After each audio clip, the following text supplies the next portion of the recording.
O texto que nós acabamos de ler, Jesus fala claramente aqui, olha, no mundo vocês terão aflições, mas tende bom ânimo. Repita comigo, bom ânimo. Amém, irmãos? Bom ânimo.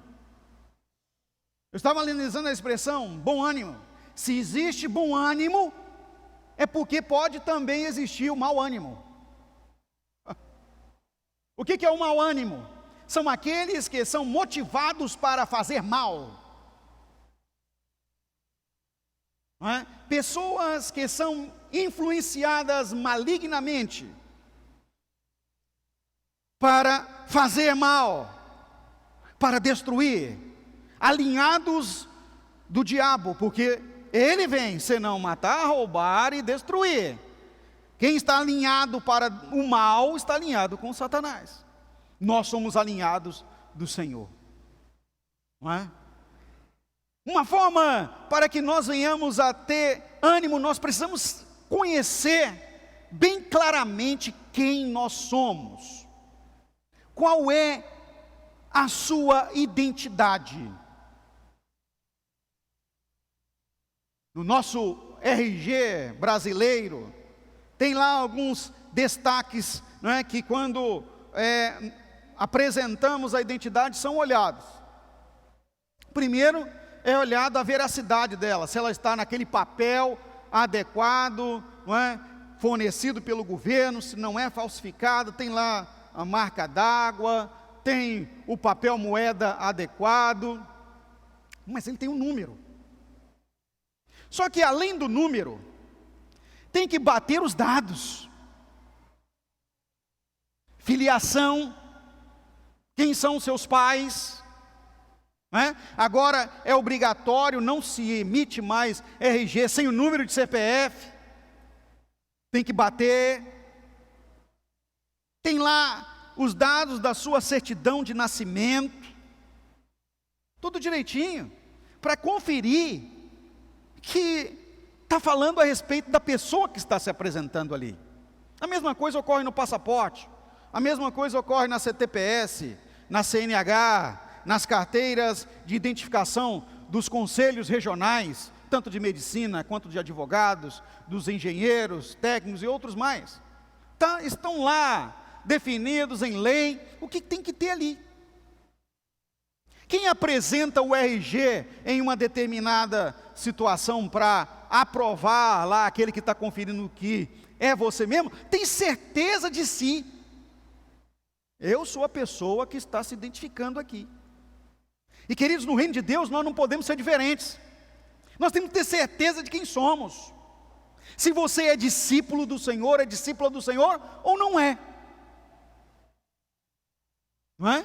Nós precisamos tomar a decisão firme, inequívoca, de que somos de Deus. Não há como titubear no enfrentamento das aflições do mundo, porque se você andar no caminho largo, você está alinhado ao sistema mundano, às aflições do mundo, e aí, quem é alinhado é poupado. Um dia, alguém me perguntou, mas como pode uma pessoa sofrendo bastante em um atendimento? Mas pastor, como pode? Eu vejo que as pessoas do mundo, elas são mais felizes do que eu. A vida dela parece ser melhor do que a minha. Eu falei, pois é, você falou bem certinho. Parece. É a aparência. Tudo está muito legal. Não é?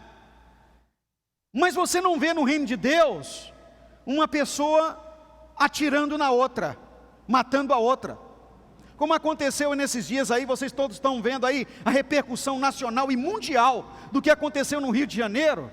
É no Rio de Janeiro mesmo, né? Que mataram um homem a pauladas,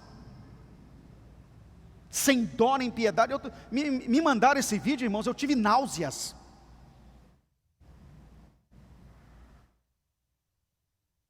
Isso é o mundo. Aparentemente, antes do acontecimento, estava todo muito, muito legal ali, bebendo, se divertindo, mas a amizade do mundo, ela é só aparente. Primeiro que ela é inimizade contra Deus, e o mundo é traiçoeiro.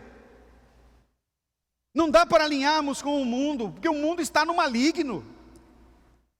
Não dá para você dizer que é discípulo do Senhor e amar o mundo.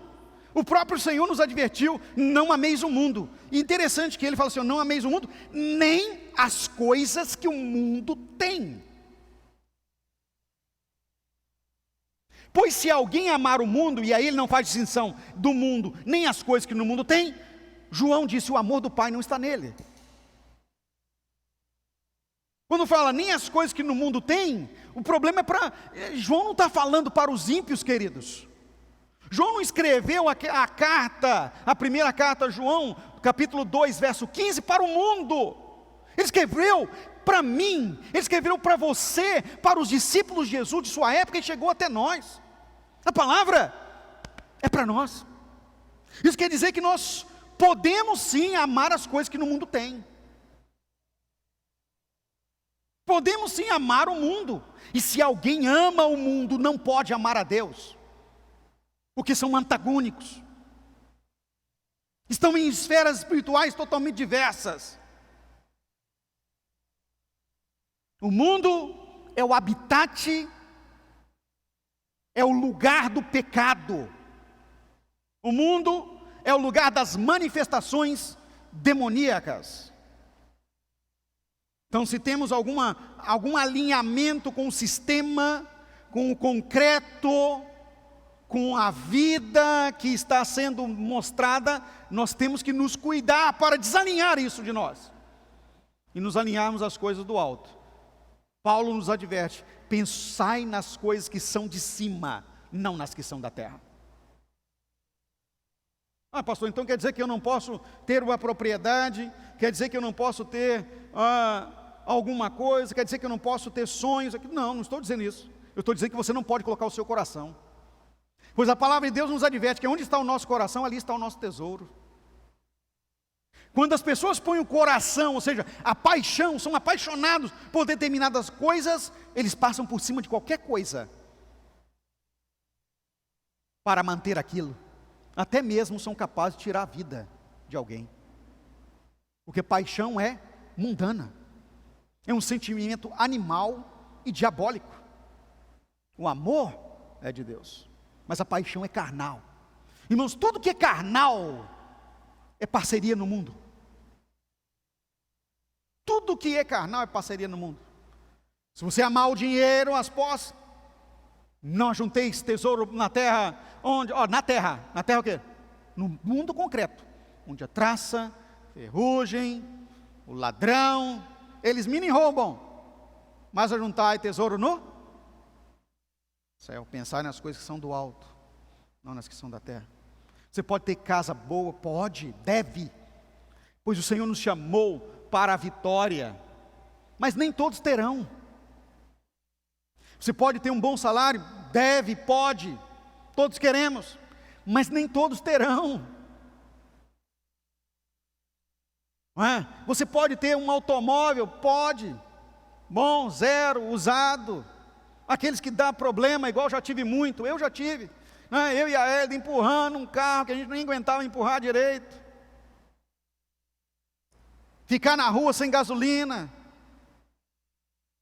mas a gente louvava a Deus que pelo menos a gente tinha aquele cacarecozinho velho.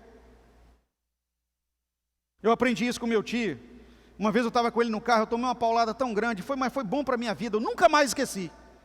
A gente estava num Fusquinha, chovendo, e você sabe que Fusquinha quando chove, ele não tem desembaçador. Quem já teve Fusquinha sabe disso, né, Vandenberg? Você já teve? Não? Pois é, perdeu a chance de ver o que eu vou falar. Quem já teve Fusquinha, meu pai teve, nós já empurramos Fusquinha na lama, mas o Fusquinha sobe, viu? O Fusquinha sai da lama. Eu tenho o meu, está todo quebrado lá, mas um dia ele vai ficar bom. E aí, na chuva, irmãos, sabe o que na chuva você precisa? De uma flanela bem sequinha, porque aquilo embaça, aí você tem que ficar, limpa lá, limpa cá, limpa os retrovisores, aí você abre a janela, entra água, molha você todo, aí você limpa de novo, e aquele troço não para, aquela agonia até chegar. E aí, Eu andava no carro com ele, a gente estava voltando da igreja, e eu com 2 flanelas, né? Uma para limpar o retrovisor e outra para limpar o vidro. Eu na frente dele limpava o vidro, limpava o retrovisor. Aí passou por nós, naquela época, nos anos 90, um Monza, lembra daqueles Monza Classic Zero? Uou! E jogou aquela aguaceira em cima da gente. Aí eu falei assim, isso é que é carro, hein? Soltou aquele comentário. Pra quê? Meu irmão, meu tio não deixa passar não. Era igual minha avó. Ó, e vocês conhecem o pastor Miguel? É na lata. O melhor carro do mundo é aquele que nós estamos nele. Porque senão a gente estava na chuva. Aí eu, verdade. Eu não falei mais nada até o final da viagem, só limpando o vidro. Hã? E na minha cabeça, um dia eu também vou ter um carro. Eu vou trabalhar para isso. Irmãos, motivação é o que muda a história no meio das aflições. Quando Jesus fala, tem de bom ânimo, Ele está falando, sejam motivados. Nada derrube a motivação de vocês. Transforme a aflição em uma oportunidade. Transformem a luta em chance de vitória. Transforme a objeção em oportunidade de superação. E aí eu quero falar para você sobre essa palavra, superação. Para vencer a aflição é preciso uma superação. Separa a palavra superação. Ela quer dizer exatamente isso. Uma superação. Se a aflição vem, você avança para cima dela com mais força, com mais motivação do que ela se levanta contra você. O maior exemplo disso foi Davi. Davi no enfrentamento com o gigante Golias, a palavra de Deus fala assim que o Golias disse para ele, eu vou te matar, eu vou dar para as bestas aqui do deserto a sua carne. Aí Davi falou assim, não senhor, é eu, meu Deus, sou aquele menino, um gigante de quase 4 metros de altura, ele é eu que vou contra você. Você pode vir, mas eu também vou. O que Davi estava dizendo é o seguinte, você vem com força e eu também vou. Mas tem uma coisa, eu vou contra você, em nome do Senhor, Deus dos exércitos. Bata palmas para o Senhor, meu amado.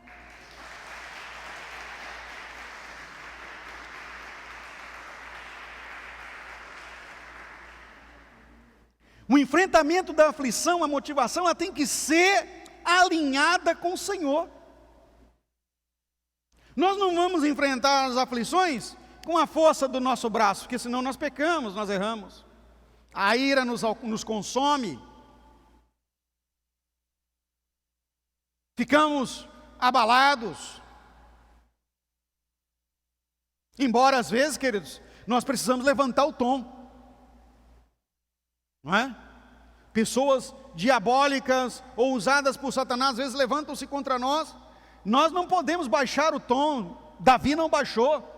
Eu vou dar a tua carne para a besta do campo, para a ave do céu, disse o Golias, você é um menino, você não é nada. Aí Davi gritou contra ele na mesma altura, e olha para um gigante ouvir, para aquele menininho pequenininho, que ele era naquela época, ele deve ter falado em tom bem desafiador também.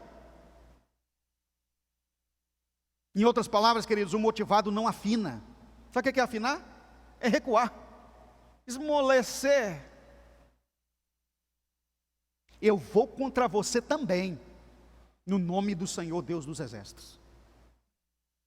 Não é? Neste caso aí, o sabe com quem você está falando não cabe. Você está falando realmente com ninguém, mas aquele que está comigo é maior. Aí que é a diferença. Nós precisamos saber isso, queridos, que quem está conosco é grandioso. Ele não vai deixar passar. Não vai aliviar. Ai daquele que se levanta contra o Filho de Deus, contra a Filha do Senhor. Ai do mundo que se levanta contra nós. Tem muitos ais nas Escrituras falando acerca do mundo. Com relação às cidades que se levantaram e às nações que se levantaram contra Israel, não é? Só você ler o livro de Ezequiel, E você vai ver o tanto de ais. Ai deles. Falando, por exemplo, acerca de Babilônia. Ai de Babilônia, nunca mais se verá a sua glória. Deus assim falou por ela, por ter levado cativo, escravo, os filhos do Senhor. Ai dela. E realmente, queridos, Babilônia nunca mais se levantou. Há uns anos atrás aí, não sei se é da época de vocês, mas um ditador chamado Saddam Hussein disse que ia reconstruir Babilônia. E a palavra de Deus diz que morreria. Não iria se levantar. E ele começou a construir uma grande cidade, que é Bagdá, não é? Com grande força, poder e influência, e não subsistiu. Quem é Bagdá hoje? Uma terra destruída, devassada pela guerra, nunca vai se levantar. É a palavra de Deus que diz. E irmãos, a palavra de Deus é real, é verdadeira. Nunca vai se levantar. Então nós precisamos saber, queridos, que nós temos o nosso próprio alinhamento com o Senhor. Nós somos alinhados com aquele que tudo pode, é o invencível. Por isso é que a palavra de Deus fala que nós somos mais do que vencedores, porque aquele que está conosco é invencível.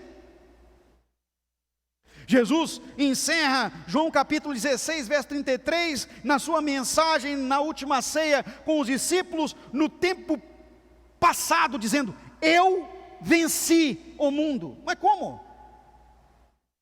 Eu venci o mundo, se ele ainda estava na última ceia, se ele ainda não tinha sido crucificado, se ele ainda estava falando com eles.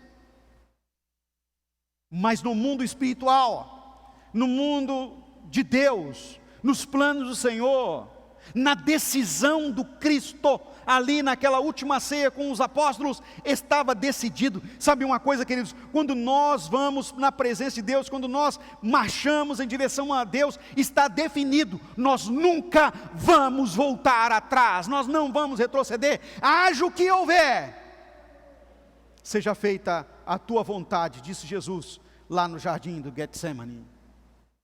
Está consumado. Então Jesus já tinha uma visão futura, uma visão presente acerca do enfrentamento das aflições. Eu venci o mundo. Então repita comigo assim: maior é que está comigo do que o que está no mundo.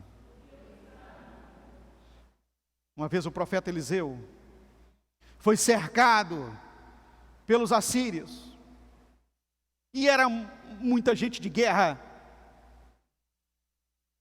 porque ele trazia a conhecimento que o rei falava no seu secreto para o rei de Israel.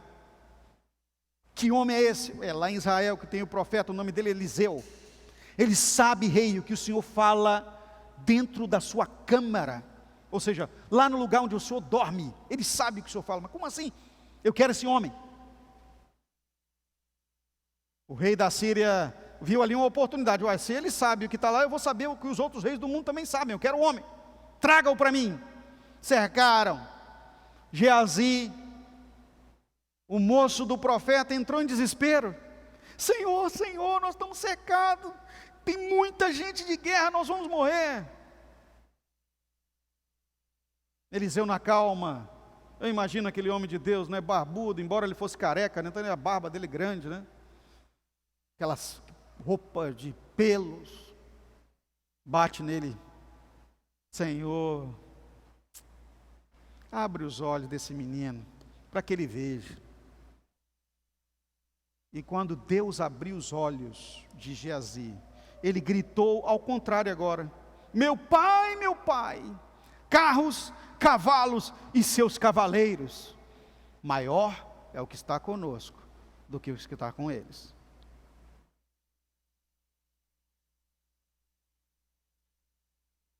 No ânimo, queridos, nós não podemos ter o coração turbado, ou seja, perturbado.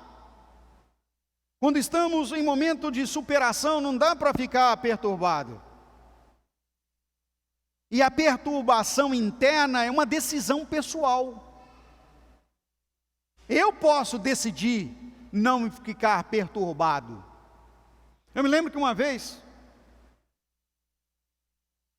eu ouvi uns barulhos na nossa casa, e eu era novo ainda, um adolescente, meus pais não estavam em casa, e era um barulho, batia na janela, tec, tec, tec, tec, e uma sombra, e aquela galera nossa lá de casa começou a chorar, todo mundo, era de noite, ai, tem alguém no quintal, tem alguém no quintal, e eu também entrei em desespero, tem alguém no quintal. E aí depois me veio uma coisa na cabeça, não vou ficar com medo não, se tiver alguém no quintal, vai ter que sair. Eu peguei um cabo de vassoura, achando que eu ia, né, enfrentar alguém, né, forte para dedéu, era mais, não vou dizer que era da finura desse dedo, porque, né, não tem condição, mas era bem fino, fraquinho. Aí meus irmãos, não sai não, eu abri, eu lembro, a porta da cozinha, saí com um pedaço de pau, falei assim, agora já, você está dentro do quintal, né? E o cachorro estava latindo, nós tínhamos uma cadela, o nome dela, não tem ninguém Karina aqui não, né? O nome da nossa cachorra é Karina. Aí a Karina latindo no quintal, e eu saí com um pedaço de pau, aí vieram todos os outros atrás de mim, né? Aí quando nós chegamos lá na sala, eu não sei o que aconteceu, mas um galho da roseira da minha mãe tinha quebrado. E estava batendo bem na janela, assim, a pontinha com o vento. Tac, tac, tac, e aquela sombra na janela, né? E aí depois que nós vimos aquilo, todo mundo... Tira a roseira de lá. Aí batemos o pau, né? Num pedaço da roseira, caiu, acabou a sombra. Olha o que diz a palavra de Deus em João capítulo 14, verso 1. Não se turbe o vosso coração. Sabe, queridos, quando nós estamos emocionalmente abalados, nós começamos a ver coisas aonde não tem.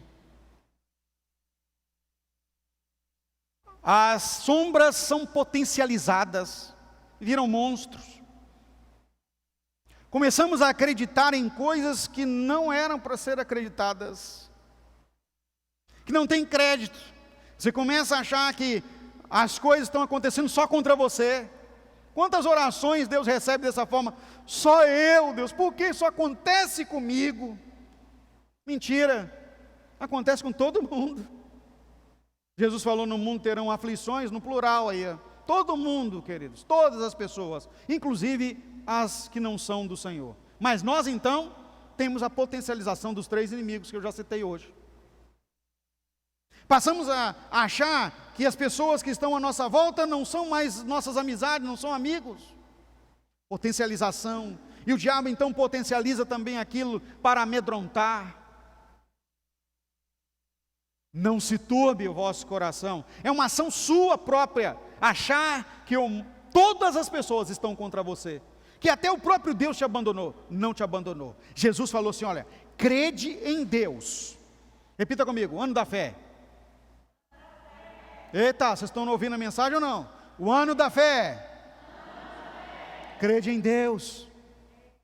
Eu estava pensando nessa expressão, abra sua Bíblia aí para acompanhar comigo, João capítulo 14, verso 1, olha, não se turbe o vosso coração, crede em Deus e crede também em mim.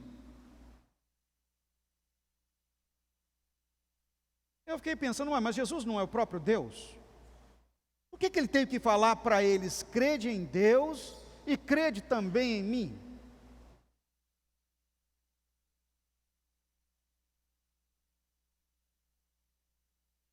É muito simples, amados.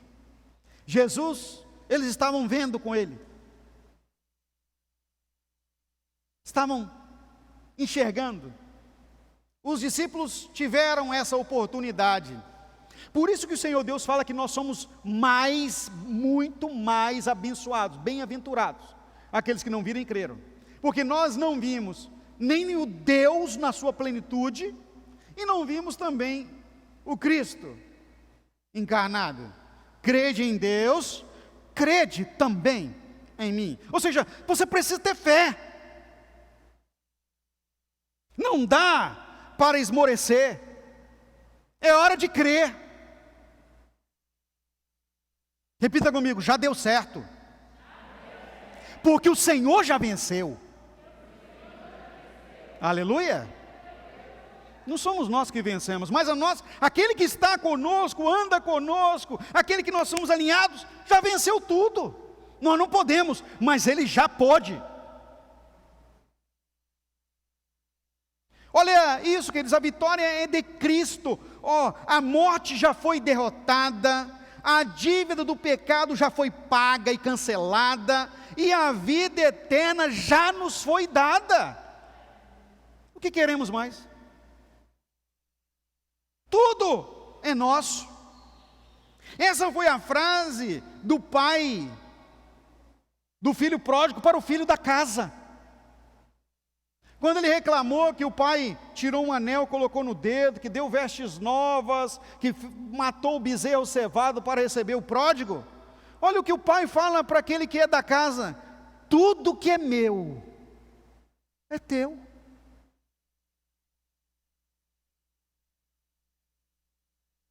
O meu filho que foi perdido, foi achado. Olha o que o pai falou para ele: tudo que é meu é teu. O meu filho que estava perdido foi encontrado. O que ele estava dizendo para o filho? O filho pródigo também é teu. Entra e vamos celebrar que nós achamos o que estava perdido. Entendam uma coisa, queridos: o reino de Deus é o teu reino, a casa do Pai é a tua casa, a igreja de Deus é a tua igreja, os irmãos são teus irmãos, nós somos de Deus e tudo que é dele é nosso. Você é de casa. O de casa enfrenta a dor, o de casa enfrenta a tribulação, as aflições, mas tudo da casa é seu. Para finalizar, é fé. Tudo se resume no enfrentamento da aflição, na fé em Cristo. Cristo, a expressão, aquele que Deus enviou, o ungido para nos ungir. Quando cremos no Cristo, quer dizer que nós somos ungidos. Quando cremos no Cristo, quer dizer que a unção dele está sobre nós. Nós somos separados, diferenciados. Você não é uma pessoa qualquer, você é o Filho de Deus, manifestando o céu na terra. Repita comigo: Deus me separou para manifestar a vida dele aqui na terra. Por isso que nós temos tanta objeção. Porque a vida de Deus sendo manifesta em nós é muita bênção para aqueles que nos cercam, porque para nós já é. E aí as coisas precisam aparentar de outra forma. E o diabo vai fazer de tudo para nos prejudicar. Um dia uma pessoa falou para mim: pastor, quando eu estava no mundo, quando eu estava fora da igreja, as coisas eram tão mais fáceis para mim.